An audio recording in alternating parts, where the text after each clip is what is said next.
사랑하는 성도 여러분, 오늘은 언약 공동체의 거룩한 삶이라는 제목으로 하나님 말씀을 함께 나누겠습니다. 여러분, 우리는 앞서 하나님께서 말씀과 회개를 통해서 이스라엘 백성들에게 부흥과 회복을 주신 것을 보았습니다. 8장과 9장에 보았듯이 이스라엘 백성들은 하나님의 말씀이 임하자 회개하고 자기의 죄를 자백했습니다. 그리고 자신들의 지나온 역사들을 이렇게 회고하면서 자신들의 불순종과 교만, 목이 완고함에도 불구하고 하나님이 은혜를 주시고 우리를 구원해 주셨다는 것에 대해서 감사하고 하나님께 기도했습니다. 여러분, 오늘 이어지는 10장은 바로 그 회개와 말씀에 이어지는 결과입니다. 회개의 열매라고 할 수 있겠죠. 여러분, 오늘 읽은 이 10장의 바로 앞에 보시면 9장 38절에 이렇게 말하고 있습니다. 여러분, 성경 한 장 넘기셔서 9장 38절 한번 보세요. 자, 같이 한번 읽겠습니다. 시작. 우리가 이 모든 일로 말미암아 이제 견고한 언약을 세워 기록하고 우리의 방백들과 레위 사람들과 제사장들이 다 임봉하나이다 하였느니라. 자, 여러분, 그러니까 8장에서 말씀이 임했고 9장에서 회개가 이루어진 이후에 이들은 다시는 이전처럼 살지 않겠다고 지금 서약하면서 언약을 맺고 기록하고 거기에 도장을 찍고 서명하고 있는 것이죠. 여러분, 이들 안에 일어났던 지금 이 부흥과 회개 운동은 그저 단순한 뜨거운 어떤 집회나 그런 것으로 단회적으로 끝난 것이 아니었다는 거예요. 구체적인 삶의 헌신의 자리로 나아가고 있다라는 것이죠. 그저 아멘하고 끝나는 것이 아니라 구체적으로 자신의 삶에 변화되어야 될 것들을 헌신하고 기록하고 심지어는 언약을 맺으면서 지금 이 일을 하고 있다라는 것입니다. 자, 여러분, 오늘날 많은 성도님들이 거룩하게 살아가야 된다는 말은 많이 듣지만 왜 그렇게 거룩하게 살아가야 하는지, 또 어떻게 거룩하게 살아가야 되는지에 대해서는 잘 모르시는 것 같습니다. 심지어 교회는 다니지만 이 거룩한 삶에 대해서는 관심이 없고, 또 결심하고 약속해도 잘 안 되니까 포기하고 사시는 분들도 많이 계신 것 같습니다. 하지만 여러분, 성경은 거룩한 삶을 가리켜서 성도들의 선택사항이 아니라 필수적인 삶이라고 우리들에게 가르쳐주고 있습니다. 여러분, 오늘 말씀을 통해서 우리가 정말 회개와 말씀에 합당한 그 삶의 고백으로 나아가야 될 이 거룩한 삶에 대해서 다시금 배우고 서약할 수 있는 시간이 되기를 간절히 바라고 소망합니다. 자, 여러분, 오늘 이 10장은 우리가 다 읽지는 않았지만 크게 두 부분으로 나뉘고 있습니다. 1절부터 27절까지는 누가 이 서약에 언약에 임봉했는가 라는 말씀이고, 28절부터 39절까지는 어떻게 무엇을 하기로 서약을 했는가 하는 말씀입니다.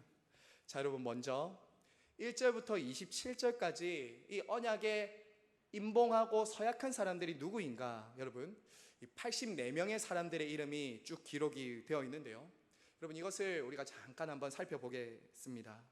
여러분, 가장 먼저 언급된 사람은 느헤미야와 시드기야라는 사람입니다. 여러분, 느헤미야는 우리가 지금까지 계속 보아왔듯이 예루살렘으로 돌아온 이스라엘 백성들을 이렇게 지도하고 책임지는 백성들의 지도자입니다. 이제 이 느헤미야가 백성들의 모든 사람들을 책임지는 사람으로 솔선수범해서 먼저 서명하고 임봉하고 있습니다.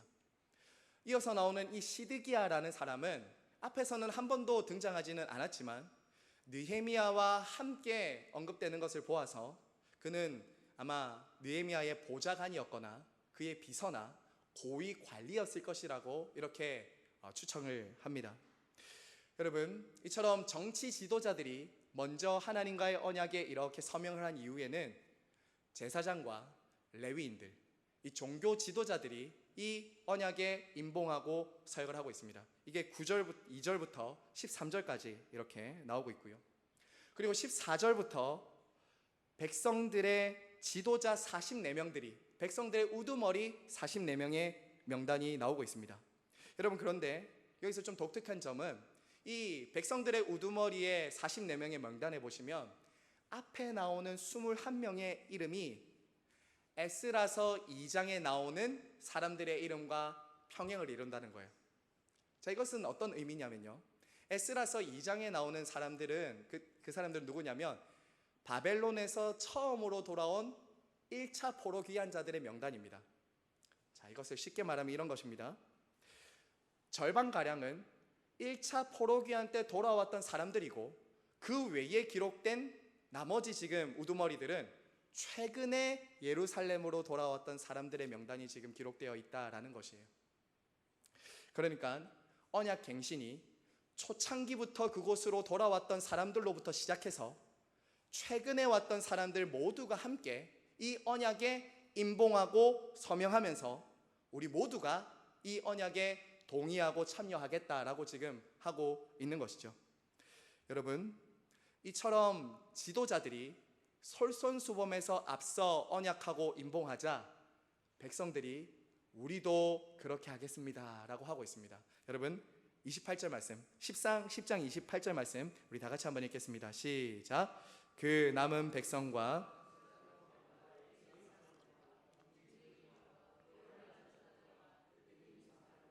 및 이방 사람과 절교하고 하나님의 율법을 행하는 모든 자와 그들의 아내와 그들의 자녀들 곧 지식과 총명이 있는 자들은, 자, 여러분, 이처럼 공동체 가운데 말씀과 회개가 이루어지고 그것을 통해서 부흥이 임하자 어떤 일이 일어났습니까? 백성들의 지도자들로부터 시작해서 일반 사람들까지, 거기에 왔던 초창기 멤버부터 시작해서 새로 왔던 사람들까지, 어른과 부모부터 시작해서 어린아이까지 모두가 함께 언약에 임봉하고 함께 그 언약의 서약을 하고 헌신하는 일들이 일어나고 있다라는 것이죠. 주 안에서 사랑하는 성도 여러분, 교회도 마찬가지입니다. 교회는 언약 공동체입니다. 교회는 언약 공동체입니다. 이 공동체 안에는 다양한 사람들이 함께 모여 있습니다. 출신과 사회적 신분과 그리고 직업도 다 다양합니다. 기질이나 성격도 다르고 남녀노소, 어린아이부터 어른에 이르기까지 모든 세대가 지금 이 자리에 다 함께 앉아 있습니다.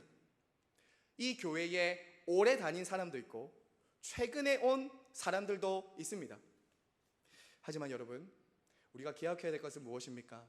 우리는 다 한 언약 안에 묶여 있다는 것입니다. 한 언약 안에 묶여 있다는 거예요. 바로 예수 그리스도께서 당신의 피로 세우신 새 언약에 우리 모두는 다 함께 묶여 있습니다. 저와 여러분이 하나 되는 것, 이 공동체가 하나로 엮여 있을 수 있는 것은 우리의 어떤 친밀함이나 우리의 서로의 성향이 비슷하고 친해서가 아니라 바로 이 그리스도와 맺어진, 피로 맺어진 언약 때문입니다. 그리고 우리가 그렇게 그리스도의 피로 하나 되어서 언약을 맺으면 독특한 삶의 방식이 나오는데, 그것이 바로 거룩한 삶으로 자기를 드리는 삶의 서약한 사람들의 모임이 바로 교회와 성도라는 거예요. 그리스도의 피로 언약을 맺은 사람들, 그 피로 맺어진 언약에 합당하게 자신의 삶을 거룩하게 드리기로 서약한 사람들이 곧 교회와 성도다라는 것이죠. 단순히 여러분이 교회에 출석하는 것으로 충분한 것이 아닙니다. 여러분이 그저 이 교회에 오래 다녔다는 것, 그것으로도 충분한 것이 아닙니다. 여러분이 그저 이 교회에 등록하겠다고 등록을 서명했다는 그것으로도 충분한 것이 아닙니다.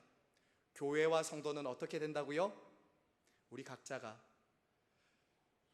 자기는 스스로 구원할 수 없는 죄인임에도 불구하고 그리스도께서 피를 흘려서 나를 구원하셨다는 것을 믿음으로 하나님과 언약을 맺은 사람, 그 사람이 성도이며 그 은혜의 언약, 피의 언약으로 말미암아 나를 그리스도께 드리겠습니다, 거룩하게 드리겠습니다 라고 한 사람들이 곧 교회라는 것입니다. 그게 곧 교회입니다. 사랑하는 여러분, 특별히 이 일에 오늘 지도자들이 솔선수범해서 본을 보이고 있다는 점에서 교회의 직분자들과 우리 앞선 지도자들이 이 일에 솔선수범해야 합니다. 교회의 직분과 신앙생활을 오래 했다는 것이 저와 여러분의 특권의식이 되어서는 안 됩니다. 더 책임감을 가지고, 직분을 맡은 사람들은 더 책임감을 가지고 앞서 솔선수범해야 합니다. 직분은 특권이 아니라 섬김의 자리이며, 신앙생활 연수가 오래되었다는 것은 뒤따라오는 세대의 본이 되도록 하기 위한 것이다 라는 것을 우리는 잊어서는 안 되는 것이죠. 여러분, 가정도 마찬가지입니다. 부모와 자녀가 언약을 맺고 하나님께 헌신하는 그 삶의 본이 있어야 자녀들은 그 언약의 신앙을 배우고 자라가게 되는 것이죠. 사랑하는 성도 여러분, 이처럼 성도들의 거룩한 삶에 대한 헌신은 저와 여러분이 그리스도와 맺은 언약에서부터 출발합니다. 각자가 그리스도의 피로 맺어진 그 언약에서 출발합니다. 그리고 그 거룩한 삶은 개개인이 살아가는 것이 아니라 부모부터 자녀까지, 직분자부터 어린 아이까지 모두가 거룩한 삶으로 헌신하는 이 공동체 속에서 자라고 훈련되고 양육받는다는 것, 여러분 잊지 마시기를 바랍니다. 자, 여러분, 그럼 오늘 이제 백성들이 어떻게 언약을 맺고 있는지 한번 보시기 바랍니다. 29절 우리 같이 한번 읽겠습니다. 29절입니다. 시작. 다 그들의 형제 귀족들을 따라 저주로 맹세하기를 우리가 하나님의 종 모세를 통하여 주신 하나님의 율법을 따라 우리 주 여호와의 모든 계명과 규례와 율례를 지켜 행하며. 자, 여러분, 먼저 백성들이 자신들의 형제들의 귀족을 따라 언약을 맺었다라고 말합니다. 여러분, 여기서 이 따라라는 단어는 그냥 앞에서 가니까 따라갔다 이 정도가 아닙니다. 이 따라라는 단어는 꽉 붙잡다, 붙잡고 놓지 않다, 연결하고 연합되어 있다라는 뜻이에요. 지도자들이 이렇게 해라라고 하니까 그냥 한 것이 아니라 지도자들이 하는 그 솔선수범하는 본을 내가 꽉 붙잡고 연합해서 따라가기로 지금 하고 있는 것이죠. 여러분, 이처럼 지도자들이 하나님과 맺은 언약을 자신들도 꽉 붙잡고 놓치지 않고 따라가겠다고 확실하게 지금 맹세를 하고 있는 것이죠. 자, 여러분, 그리고 어떻게 지금 이어서 서약하고 있습니까? 저주로 맹세하고 있습니다. 축복이 아니라 저주로 맹세하겠다는 거예요. 쉬운 말로 하면 이런 것입니다. 내가 이 말씀을 어기면 저주를 받아 마땅합니다 라고 하면서 지금 이 언약으로 들어가고 있는 거예요. 직역을 하면 이런 뜻입니다.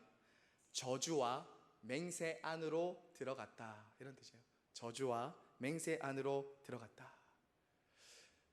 지금 우리가 하나님의 말씀을 지키지 않고 어긴다면 저주를 받아도 합당합니다 라고 하면서 지금 이 언약을 맺고 있다는 것이죠. 이 말은 다른 말로 무슨 말이겠습니까? 하나님의 말씀을 지키고 순종하는 것을 내 생명보다 더 귀하게 여기면서 맹세 안으로 들어가고 있다라는 것이죠. 여러분, 이러한 맹세는 이들이 지금 말하고 있는 모세 언약, 모세와 이스라엘 백성들이 맺었던 그 언약 갱신을 생각하게 합니다. 여러분, 신명기 28장에 보시면 여러분도 잘 아시는 에발산과 그리심산에서 모세가 이스라엘 백성들과 언약을 갱신하고 축복과 저주를 선포하는 장면이 나옵니다. 신명기 28장에 보시면. 근데 여러분, 이때 신명기 28장을 나중에 읽어보시면 알겠지만 여기서 축복보다 저주가 3배 가까이 많습니다. 이 말씀을 지키면 들어가도 복을 받고 나가도 복을 받고 떡반죽 그릇이 복을 받고, 이런 것은 굉장히 작고 내가 이 말씀을 어길 경우 저주를 받아 마땅하다라는 그 저주의 맹세가 3배나 더 많아요. 여러분, 지금 이들은 그리고 그러한 자신의 조상들이 그 언약을 어겨서 그러한 저주가 임한 것을 역사적으로 다 봤습니다. 다 봤어요. 그럼에도 지금 어떻게 맹세하고 있다고요? 우리가 모세의 율법을 어길 경우 그 모든 저주를 우리가 다 받겠습니다 라고 하면서 결연하고 단호하게 지금 저주로 맹세를 하고 있는 것이죠. 주 안에서 사랑하는 시냇가에 심은 교회 성도 여러분, 여러분은 서약과 맹세가 중요한 것을 여러분 알고 계십니까? 서약과 맹세가 얼마나 중요한지, 신앙생활에 있어서 그것이 얼마나 중요한지 알고 계십니까? 여러분, 우리는 지난 웨스트민스터 신앙고백서를 배울 때 서약과 맹세의 중요성을 우리는 배웠습니다. 여러분, 이 서약과 맹세는 예배의 한 부분이기 때문에 중요합니다. 지금도 저와 여러분이 이 자리에 앉아서 예배 드리는 것은 서약과 맹세를 하는 시간입니다. 자, 여러분, 예배는 첫 번째로 언약의 신실하신 하나님을 만나는 자리입니다. 예배는 언약의 신실하신 하나님을 만나는 자리라고요. 여러분, 오늘 이 예배의 자리 가운데서 삼위 하나님은 여전히 저와 여러분 사이에 맺어진 그 언약을 신실하게 이행하고 계십니다. 저와 여러분이 오늘 이 예배의 자리에 와서 앉아 있는 것은 여러분의 이 아침의 수고와 노력 이전에 삼위 하나님의 초대와 부름 때문입니다. 여러분을 신실하게 불러주신 삼위 하나님의 초대와 부름 때문이에요. 예배의 자리로 나온 저와 여러분에게 하나님은 또 어떻게 언약에 신실하십니까? 사죄의 선언을 하심으로 저와 여러분이 죄사함의 은혜를 누리도록 이 언약에 신실하게 일하고 계십니다. 그리고 매주 이 강단에서 선포되는 하나님의 말씀, 언약의 말씀을 선포하시면서 듣고 믿으면 복을 받고 듣지 않고 불순종하면 저주와 심판이 임하는 이 언약의 말씀을 선포하심으로 신실하게 당신의 언약을 이행하고 계십니다. 그리고 마지막에는 예배가 끝나고 돌아가는 주의 백성들에게 하나님의 복을 선포하심으로 여러분들에게 대한 언약과 복을 신실하게 이루어 가고 있습니다. 여러분, 그래서 예배는 언약의 신실하신 하나님을 만나는 자리, 너는 내 백성이 되며 나는 너희의 하나님이 될 것이라고 맹세하신 그 하나님의 언약이 이루어지는 자리입니다. 자, 그런데 여러분, 동시에 이 언약이 이루어지는 예배는 저와 여러분의 맹세와 서약이라는 반응으로 함께 쌍방간에 이루어지는 자리입니다. 예배는 우리가 일방적으로 받는 요소가 있지만 우리가 하나님께 드리는 요소가 함께 만나는 자리입니다. 저와 여러분은 어떻게 예배 때마다 맹세하고 서약하고 있습니까? 사도신경과 십계명과 기도를 통해서 우리가 앞으로 살아가야 될 삶에 대해서 하나님께 서약하고 맹세합니다. 그 외에도 저와 여러분은 세례, 입교, 결혼, 임직, 회원 서약을 통해서 맹세하고 서약하면서 신앙생활에 대한 의무와 책임을 하나님께 다 하겠다고 우리는 서약하고 맹세하면서 예배에 함께 합니다. 사랑하는 성도 여러분, 여러분 이 언약과 서약을 결코 가볍게 여겨서는 안 됩니다. 우리는 이 언약과 서약을 그저 공허한 말이나 입술로 때우려고 해서는 안 돼요. 이 언약과 서약은 말로 하고 삶으로 부인할 경우 여러분은 하나님을 모욕하는 자리에 있을 수 있다는 거 기억하셔야 됩니다. 여러분, 결혼을 한번 예로 들어볼까요? 남자와 여자가 결혼식에서 언약식을 맺습니다. 나는 저 사람에 대한 책임과 의무와 사랑을 다할 것입니다. 저는 절대 바람 같은 건 피지 않고 다른 사람을 보지도 않을 것입니다 라고 언약을 맺습니다. 아내도 함께 언약합니다. 그리고 가정을 꾸려갑니다. 근데 여러분, 만약에 남편이 그 언약을 말로 하고 뒤에서 다른 사람을 만나고 있다면 그것은 아내에 대한 모욕입니다. 우리는 이 예배 시간에 삼위 하나님께 대한 맹세와 서약을 하고 이 자리에서 다시 나갑니다. 우리는 그저 이 자리에서 하나님을 즐겁게 하는 립 서비스를 하려고 이 자리에 있는 것이 아닙니다. 맹세와 서약을 하는 자리입니다. 그리고 우리는 어떻게 해요? 나가서 내가 사랑하는 하나님과 그 맺은 언약을 지키도록 살아가는 것, 이것이 성도의 삶이다라는 것이죠. 여러분, 사실은 이것이 참 만만치 않죠. 현실은 참 쉽지가 않은 것이 사실입니다. 우리가 하나님과 맹세하고 서약하고 언약을 맺었다고 해서 세상살이가 달라지는 것이 아닙니다. 오히려 더 어려워지죠. 쉽지 않죠. 맞습니다. 맞아요. 그래서 여러분 어떻습니까? 때로는 맹세와 서약을 포기하고 싶어요. 예수 믿고 사는 거 참 어렵다. 믿음대로 말씀대로 사는 거 참 쉽지 않다 하고 잠깐 이제 내려놓고 숨기고 감추면서 살아가고 싶을 때가 있으시지요.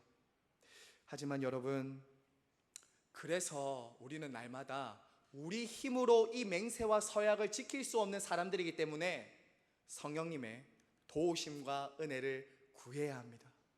우리 스스로의 힘으로 할 수 없기 때문에 성령님의 은혜와 도우심을 구해야 돼요.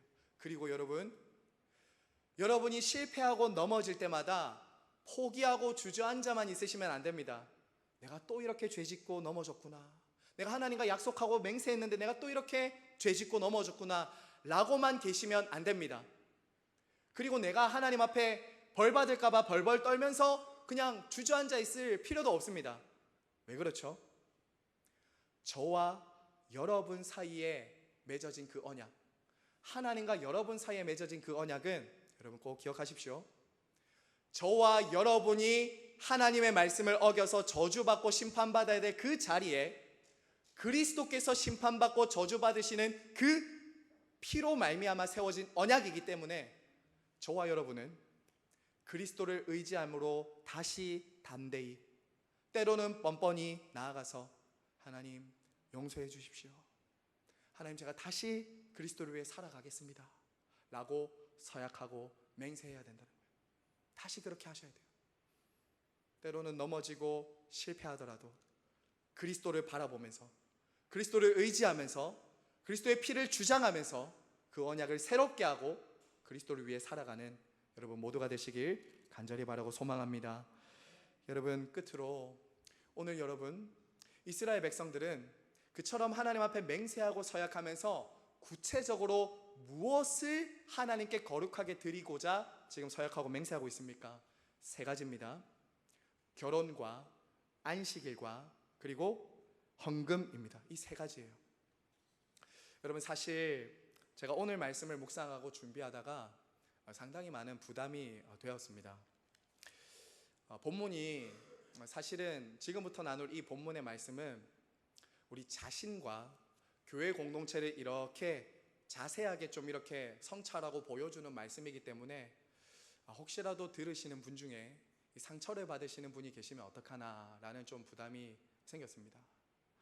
하지만 여러분, 하나님의 말씀을 들으실 때 자기 자신에게 하나님이 원하시고 기뻐하시는 정말 삶이 어떤 것인가, 나는 어떻게 내 삶을 거룩하게 구체적으로 드리면서 살아야 될까 라는 그런 마음으로 여러분이 받아주시면 개인에게도 유익하지만 교회 전체적으로 여러분이 유익할 것입니다. 그러므로 하나님의 은혜를 구하시면서 지금부터 이 말씀들을 잘 귀를 기울여 들어주시기를 바랍니다.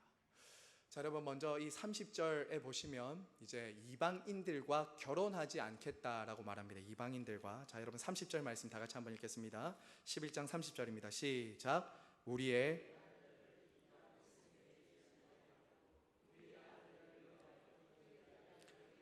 아니하며. 자, 사랑하는 여러분, 지금 당시 이스라엘 백성들 안에서는 이미 이방인들과의 결혼을 하는 것은 일반화되어 있었습니다.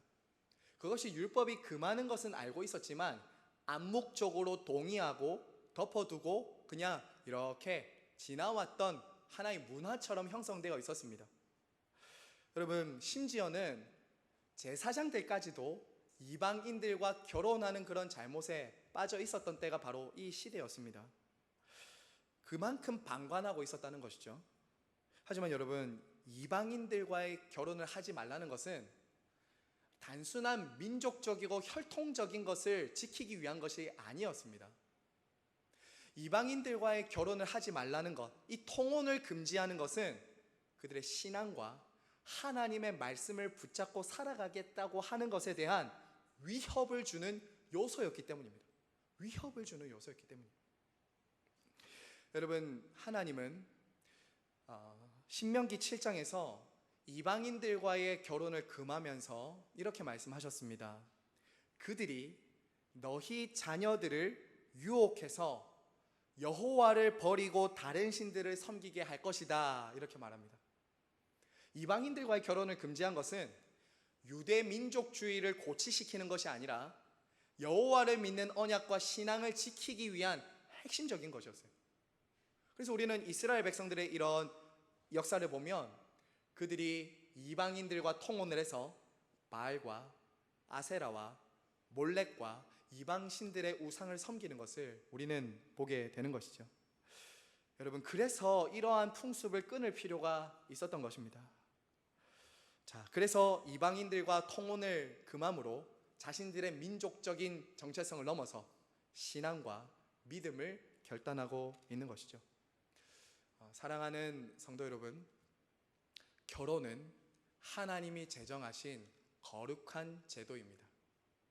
결혼은 사회적으로, 국가적으로 사람들이 이런저런 필요에 따라서 그냥 남자 여자가 함께 살아야 된다는 그런 어떤 민족적인 동의, 사회적인 동의에 따라서 세워진 제도가 아니라 창세기 1장에서부터 남자와 여자를 창조하시고 하나님이 만드신 제도가, 거룩한 제도가 결혼입니다. 결혼이에요. 여러분, 그래서 성경과 우리 교회는 신자와 신자 간의 결혼을 우리는 가르칩니다. 물론 여러분, 우리 가운데는 예수님을 믿지 않고 결혼을 하셨고 또 그렇게 예수님을 나중에 믿으면서 신앙 안으로 들어오신 분들이 우리 가운데 계십니다. 그렇죠? 하지만 여러분, 그렇지 않고 나중에 이것으로 인해서 아직도 믿지 않는 배우자나 자녀로 인해서 큰 어려움을 겪으시는 분들도 우리 가운데는 아마 계실 것입니다. 그런 분들은 아마 믿음으로 하나 되는 것이 얼마나 어렵고 힘든 일인지를 지금 경험하고 계실 것입니다. 여러분, 우리가 여기서 기억해야 될 것은 이런 말을 하면서 적당히 타협하면 안 돼요. 저 사람도 저 친구도 예수 믿고 나중에 결혼하고 예수 믿으면 되지라고 이렇게 적당히 타협해서는 안 돼요. 여러분, 결혼은 엄밀한 의미에서 전도의 수단이 아닙니다. 선교와 전도의 수단으로 하나님이 결혼을 주신 것이 아니에요. 거룩한 언약의 백성들이 함께 만나서 언약의 자손들을 낳고 기르도록 하나님은 결혼을 우리에게 주셨습니다. 그래서 결혼은 항상 믿음에서 출발을 해야 하는 거예요. 여러분, 어떤 분들은 교회 다니고 신앙생활을 정말 잘하는 것 같아 보이면서도 이 결혼 문제에 있어서만큼은 이상하리만큼 세속적인 가치관을 따르시는 분들이 있어요. 믿음보다는 그 사람의 신분이 어떤 신분인가, 가문은 어떤가, 직업은 어떤가, 소득과 학벌을 우선순위에 둡니다. 또 결혼을 그저 전적으로 자녀들의 책임과 결정에 맡겨두고 관여 안 하시는 부모님들도 계십니다. 하지만 여러분, 그렇지 않습니다. 자녀들의 언약에 대한 책임은 결국 부모들이 함께 져야 됩니다. 부모들이 함께 져야 돼요. 여러분이 자녀를 떠나보내고 여러분이 그 언약의 자녀들을 양육하고 기르다가 결혼을 통해서 떠나보내지만 그 언약은 부모와 자녀가 함께 묶여있는 언약입니다. 여러분이 절대 그것을 자녀에게만 그냥 결정권을 주고 알아서 해라 라고 하는 것을 하나님은 절대 허용하지 않으십니다. 여러분, 그래서 권면하고 부탁드립니다. 아직 결혼하지 않은 자녀들이 있는 우리 부모님들, 여러분은 지금부터 기도하시면서 믿음과 믿음 안에, 적어도 저는 저희 교회 분들에게 꼭 말씀드리기를, 세례받은 신자와 신자 간의 결혼을 할 수 있도록 여러분은 준비하셔야 됩니다. 결혼하고 예수 믿게 하겠다 이렇게 말씀하지 마시고, 그렇게 말씀을 자꾸 내 수준으로 타협하고 적당히 지키려고 하지 마시고, 여러분이 세례받게 하고 신자와 신자 간의 언약을 맺고 결혼하기로 하겠다고 여러분 맹세하시고 서약하셔야 됩니다. 그것이 하나님이 기뻐하시는 거룩한 삶의 첫 번째입니다. 여러분의 가정을 거룩하게 드리는 거예요. 교회에서만 거룩한 것이 아니라 가정을 거룩하게 드리는 것은 신앙생활의 핵심이에요. 그러면 목사님, 이미 결혼한 자녀들은 어떻게 해야 됩니까? 이미 저는 불신 결혼을 했는데요. 그런 분들께도 동일하게 권면합니다. 여러분, 사도 바울이 권면한 것처럼 나를 통해서 내 배우자가 거룩해질 수 있고 내 자녀들이 거룩해질 수 있다는 것을 믿음으로 여러분은 기도하고 섬기고 말과 삶으로 복음을 전해주셔야 됩니다. 그래서 그들도 인생의 어느 한순간에 이 언약 안으로 들어올 수 있도록 여러분은 기도하고 섬기는 책임과 사명을 맡았다는 것을 기억하셔야 됩니다. 그것조차 안 하고 아무 의무와 책임을 하지 않고 자녀들에게 맡겨두시면 안 돼요. 그것은 하나님과 여러분 사이의 언약을 신실하게 지키지 않는 것입니다. 여러분 꼭 기억해 주십시오. 거룩한 삶은 거룩한 가정과 분리될 수가 없고, 거룩한 교회는 거룩한 가정들의 모임으로 이루어집니다. 여러분 꼭 기억하십시오. 다시 한 번 더 강조합니다. 거룩한 삶은 거룩한 가정과 분리될 수 없고, 거룩한 교회는 거룩한 가정들이 함께 모이는 모임에서 시작이 된다고요. 여러분의 가정을 거룩하게 드리기로 맹세하시고 서약하시기를 바랍니다. 자, 여러분 두 번째로 보시면 안식일과 안식년에 대한 맹세와 서약이 나오고 있습니다. 여러분 31절 말씀 한번 읽을까요? 31절입니다. 시작. 혹시 이 땅 백성이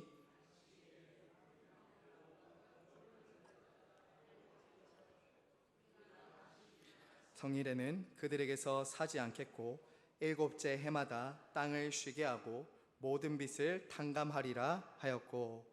여러분 이들은 이어서 안식일에는 일하지 않고 일곱째 해에는 안식년을 지키겠다라고 지금 서약을 하고 있습니다. 여러분 안식일은 창조의 질서 속에서 하나님께서 모든 사람들에게 주신 날입니다. 하나님이 이 날을 거룩하게 하고 구별하여서 하나님은 이 날 모든 인류에게 창조 질서로서 주신 날이에요. 어느 순간에 인류가 발전하다 보니까 이 날을 쉬어야지 하고 빨간 날로 체크한 것이 아니라 보편적으로 창조 때부터 하나님이 이 날을 6일 일하고 쉴 수 있도록 우리를 그렇게 디자인하고 창조하셨다라는 거예요.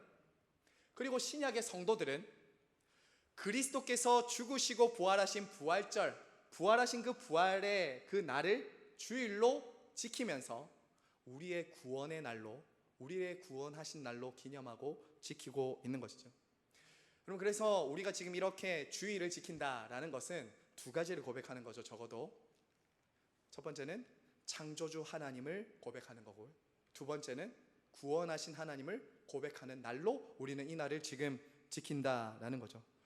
자, 그러면 여러분은 지금 주일을 거룩하게 지키고 계십니까? 자, 주일을 거룩하게 지킨다는 것은 무엇일까요?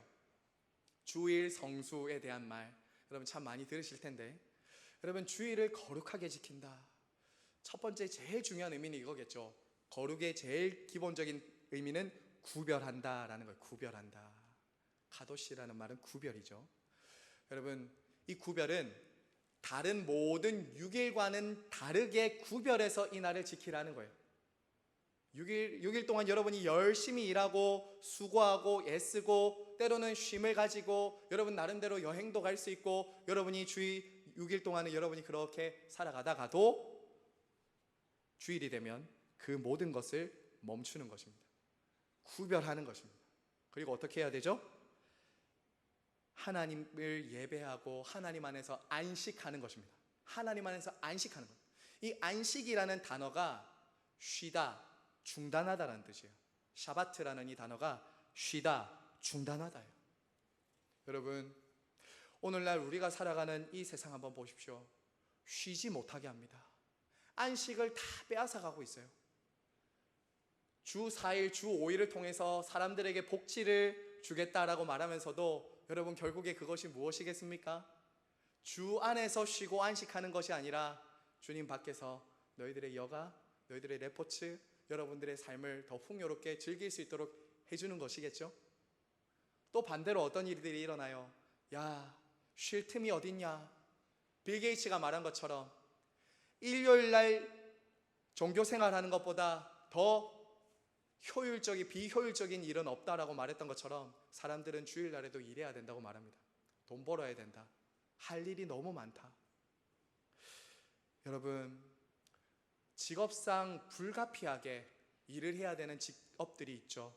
예를 들면 의사나 간호사나 경찰관이나 소방관이나 이런 분들 정말 사회에 꼭 필요한 일 때문에 부득이하게 출근해야 되는 일들이 있을 수는 있지만, 여러분, 그 외에 일반적인 우리 모두는 어떻게 지켜야 됩니까? 하던 일을 다 멈추고, 때로는 내게 경제적으로 이득이 없는 불이익이 손해가 있다 하더라도 멈추어야 합니다. 다 달려가는 사람들을 따라가는 것이 아니라 멈추어야 합니다. 우리부터 그것을 구별해야 됩니다. 그래야 믿는 성도들이 어떻게 세상과 다른지가 선명하게 이렇게 드러나는 것이죠. 여러분, 예전에 우리 선배분들 어떻게 이 주일을 지키려고 했는지 여러분 아시죠? 주일날 아무런 물건, 오늘 이 말씀에서 나온 이스라엘 백성들처럼 물건을 안 사려고 그 전날 미리 장을 봐두거나 그 전날 미리 사두기도 하고, 심지어는 고속도로 톨게이트도 타지 않으려고, 돈 안 내려고 그렇게 지키려고 했던 사람들도 있었습니다. 물론 어떤 부분에서는 너무 외적으로 어떤 것을 율법적으로 우리가 그것을 지킨다고 다 주일을 다 잘 지킨다고는 할 수 없지만, 적어도 여러분들에게 부탁드립니다. 교인 생활 지침을 할 때 여러분 다 이거 우리 배웠었거든요. 적어도 성도로서 우리가 주일을 거룩하게 지키기 위해서 오락과 쇼핑을 자제하고 대신 하나님을 예배하고 섬기는 이 일에 함께 마음을 모으고 성도들 간에 교제하고 함께 예배하는 것, 서로 이렇게 만나서 교제하는 것은 성도의 거룩한 삶이라는 것을 여러분 꼭 기억하시면서 여러분의 이 주일, 이 거룩한 날을 하나님과 함께 보내시고 그렇게 하도록 힘써 맹세하시고 서약해 주시기를 바랍니다. 자, 여러분, 마지막 세 번째입니다. 여러분, 끝으로 32절부터 39절까지는 성전에 대한 헌신을 맹세합니다. 길어서 읽지는 않겠지만 32절부터 39절까지 보시면 매 절마다 반복되는 단어가 하나 있어요. 그것은 하나님의 전이라는 말입니다. 하나님의 전, 여호와의 전, 하나님의 전. 여러분, 39절에 보시면 이들이 왜 이렇게 하나님의 전에 대해서 서약하고 맹세하고 있냐면요, 여러분 39절 끝에 한번 보세요. 10장 39절 끝에 우리가 우리 하나님의 전을 버려두지 않겠다라고 말합니다. 버려두지 않겠다. 여러분, 이 버린다라는 단어 있죠. 이 버린다라는 단어, 이 단어는 무시한다, 소홀히 한다라는 뜻이에요. 무시하다, 소홀히 하다. 어떤 뜻이겠습니까? 그들은 지금까지는 하나님의 집에 대한 의무와 책임을 버려두고 소홀히 하고 무시하고 있었다는 거예요. 무시하고 있었다는 거예요. 그래서 지금 이들은 자발적으로 성전세를 먼저 내기로 합니다. 3분의 1 세계를 하나님께 성전세로 내기로 하죠. 그리고 여호와의 번제단에 드릴 나무들을 하나님께 드리기로 서약을 하고 첫 열매와 11조를 제사장과 레위인들에게 드려서 그들의 삶을 책임지겠다라고 말하고 있습니다. 주 안에서 사랑하는 성도 여러분, 어떻게 이런 일이 일어날 수 있을까요? 누가 강요한다고 해서 이런 일이 일어날 수 있겠습니까? 여러분이 열심히 수고하고 벌어온 그 여러분의 소유, 소득을 누가 강제로 한다고 해서 이런 일이 일어날 수 있겠습니까? 여러분, 이것은 문맥 속에서 다시 한 번 더 봐야 됩니다. 8장에서 말씀이 임했고 9장에서 회개가 임하자 이어지는 반응으로서 10장에 자신들의 삶을 지금 헌신하고 드리고 있는 것이죠. 물질도 하나님의 것이니 하나님께 거룩하게 구별해서 하나님께 지금 드리는 것은 회개에 합당한 열매로, 은혜 받은 사람의 결과로 지금 하나님 앞에 물질도 구별해서 드리고 있다라는 것이죠. 사랑하는 성도 여러분, 그래서 헌금은 은혜 받은 사람들의 반응입니다. 은혜 없이 헌금해 보려고 해보세요. 무겁고 힘들고 짐스럽습니다. 그만큼 비효율적인 것이 없어요.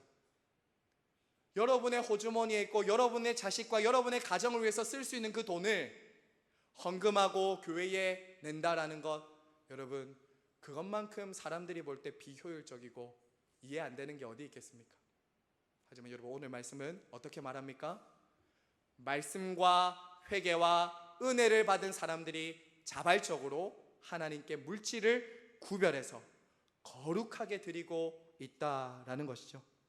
여러분, 하나님의 은혜를 깨달은 사람은 이러한 기쁨과 자원함으로 하나님께 헌신하는 사람들이죠. 여러분, 물론 오늘 이 본문에서 많이 나오는 이 하나님의 전이라는 것이 오늘날 우리가 말하는 이 성전은 아닙니다. 여러분, 성전은 무엇입니까? 성전은 참 성전이신 예수 그리스도만이 참 성전이시죠. 그리고 참 성전은 예수님을 믿고 성령님이 우리 가운데 온 저와 여러분이 이제 성전이죠. 그렇죠. 우리는 더 이상 어떤 참 성전, 이 예배당 건물을 성전이라고 부르지는 않습니다. 참 성전이신 예수 그리스도와 그 참 성전이신 예수 그리스도와 교제하며 만나는 저와 여러분, 성령이 있는 사람이 성전입니다. 하지만 여러분, 그렇다고 해서 그럼에도 불구하고 여러분이 지금 이 예배당이나 교회의 어떤 질서나 체계가 없어도 된다는 그런 것들을 다 무시하는 것은 너무 나이브한 생각입니다. 너무 그것은 지나친 생각이에요. 여러분, 지금 우리가 만약에 이 예배당 건물이 없었다고 한번 생각해 보십시오. 어디서 모이겠습니까? 어디서 모일까요? 공동체를 세우고 예배를 드리고 훈련하고 양육받고 성도의 교제를 나누는 이런 공간, 장소는 반드시 필요한 것이죠. 이런 것이 없다면 여러분, 혼란스럽고 수많은 제약들이 있을 것입니다. 그렇지 않겠습니까? 그래서 여러분, 앞으로 우리 시냇가의 시문교회 이 예배당이 얼마나 어떻게 사용될지 우리는 알 수 없지만 이 건물이 2015년부터 이 건물을 지금 우리가 사용하고 있는데요, 언제까지 우리가 이 건물을 사용하면서 이곳에 있게 될지는 알 수 없지만 여러분, 한 가지 분명한 것은 이것입니다. 이 예배가 드려지고 성도의 교제가 이루어지고 교육과 훈련이 이루어지는 이 건물에 대한 저와 여러분의 책임 있는 헌신과 순종이 필요한 것입니다. 우리 모두가 해야 되는 일입니다. 지금까지 해오셨지만 앞으로도 이 교회가 나아갈 때까지는 여러분이 신실하게 이 일에 대해서 책임져야 합니다.